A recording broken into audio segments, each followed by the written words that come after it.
Yo ho, hello, it's me, Kasor Plus. Na lahat na may sira is may solution po. Meron ako dito tricycle, motor man yan or bike mga bossing ko. Pag ganito na yung preno mo mga bossing ko, may sira po yan ha. Ang sira niya mga bossing ko, meron po tayo dito hub. Kung napapansin nyo, medyo lubog na siya pero medyo makapal pa naman mga bossing ko na okay pa rin. At yung brake shoe naman is may bawas na pero makapal pa rin yan mga bossing ko. Kaya okay pa naman yan. Pang matagal pa yan bossing ko. Hanggat hindi pa lumalabas-labas na konti, yung bakal, wag mo munang palitan mga bossing ko ha. Pero check nyo nga, check ng maigi. Kasi nga pag lumabas na yung bakal, ang bilis mapudpud ng hub natin. So ang solusyon mga bossing ko pag ganyan is kailangan mo lang ng ito. Ito po yung umaangat, pampaangat sa brake shoe mga bossing ko. Bumabangga po yan dyan sa hub. Once na umikot yan, babangga po yung brake shoe sa hub. Ito bossing ko, umikot na po siya, pero hindi po kalakasan yung bangga ng hub. Kaya lumulusot na yung preno natin kahit gaano higpit natin, lumulusot lang mga bossing ko. Parang umiikot na tuloy siya. Ang solusyon dyan bossing ko, weldingin natin. Yung iba mga bossing ko, may nakita ko dito mga tricycle na driver, dinala nila sa shop yung kanilang tricycle. Kasi nga wala na daw preno sa hulihan. Ang ginawa, nilagyan lang bossing ko ng lata. Instead na weldingan, lagyan ng lata kasi mas maganda daw yung lata. Pero para sa akin, hindi bossing ko.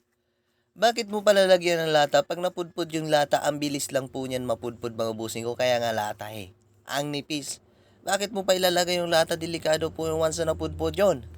Babangga po yun sa hub mo mga bossing ko. Tatanggal po yan, babangga sa hub mo. Tapos ang ending, wala ka ng preno. Ayun, di ba? Ito ang solusyon dyan mga bossing ko na pang matagalan na mga bossing ko. Hindi po pang samantala ha. Pang matagalan yan. Kasi nga, lalagyan natin, kakapalan natin yan. Ang kapal natin mga 0.2 cm lang mga boss ha.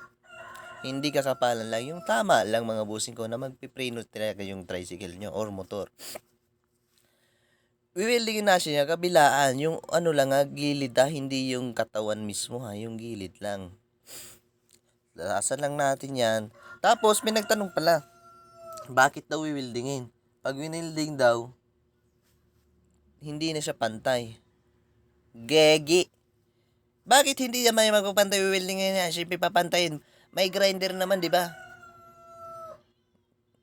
Yon yung kahinaan nila mga boss.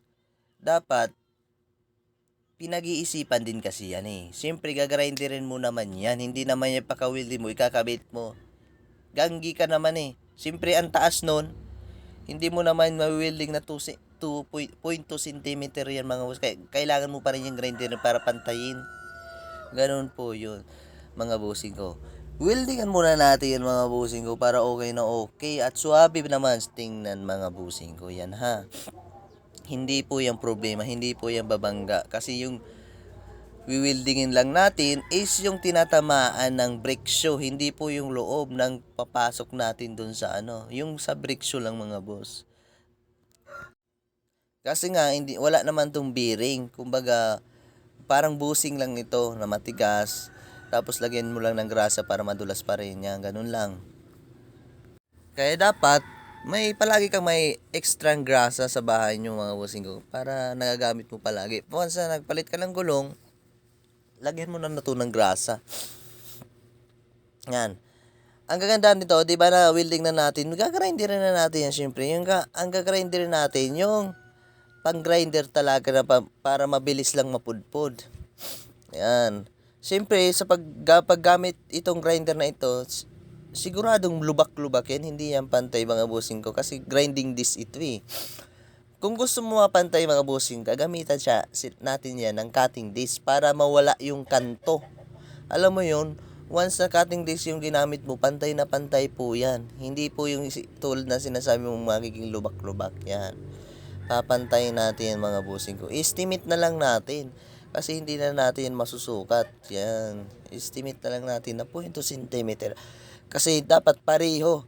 Kung ano welding mo sa kabila, yun din yung welding mo sa taas. Sa kabila rin. Kasi nga, para pareho yung angat ng brake shoe. Once na pareho yung angat ng brakes nyo, ang lakas po ng preno yon mga bossing ko. Pantay na pantay din yung pudpud. Yan. Once na ganito na mga bossing ko, di ba? Suwabing-suwabe rin. Okay na yan bossing ko. Pwede na po yan ikabit sa mga motor nyo pag ganito na yung itsura mga bossing ko. Yan. Yung wala yung problema yung sa bandang gitna mga bossing ko. Wala yung problema kasi dyan lang yung papatong yung hub. Yung brake natin yan. Papatong lang yan dyan. Tapos once na umikot yan, aangat na po yung brake shoe, diba? Ganyan lang yan, oh. Umikot, aangat po yan. Yan. Ganun lang yan. Thank you for watching. Follow me.